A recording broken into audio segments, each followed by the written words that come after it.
கம்பன் திருவுருவப்பட ஊர்வலம் வெள்ளவத்தை ஸ்ரீ ஐஸ்வர்யலட்சுமி திருக்கோவிலில் இருந்து விழா நடைபெறும் ராமகிருஷ்ண மிஷன் மண்டபம் வரை நடைபெற்றது.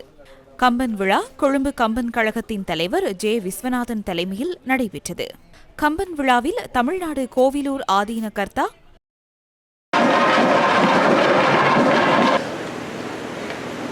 சீர்வளர் சீர் நாராயண ஞானதேசிக சுவாமிகள், இந்தியாவைச் சேர்ந்த தமிழ் அறிஞர்கள், பாராளுமன்ற உறுப்பினர்கள் உள்ளிட்ட பலர் பங்கேற்றிருந்தனர்.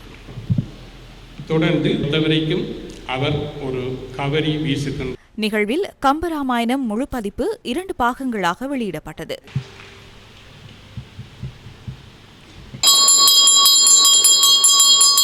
தொடர்ந்து சிறப்பு விருது வழங்கல் விழாவும் நடைபெற்றது.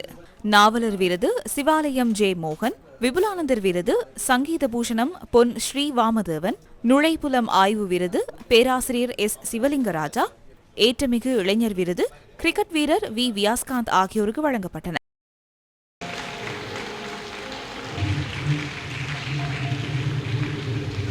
நிகழ்வில் கம்பனில் காத்திருத்தல் எனும் தலைப்பில் எழிலுரையை தமிழகத்தின் புகழ் பூத்த பேச்சாளர்களில் ஒருவரான பாரதி பாஸ்கர் நிகழ்த்தியிருந்தார்.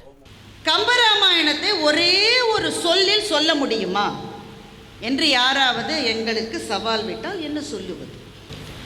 மகாபாரதத்தை ஒரு சொல்லில் சொல் என்றால் முரண்கள் என்று சொல்லலாம். ஒரு அறத்துக்கும் இன்னொரு அறத்துக்குமான முரண்களால் நிரம்பி இருப்பது மகாபாரதம். கம்பனுடைய காப்பியத்தை ஒரே சொல்லினால் சொல் என்றால் என்ன சொல்லுவது? கம்பன் விழாவை கலை நிகழ்வுகளும் அலங்கரித்தன.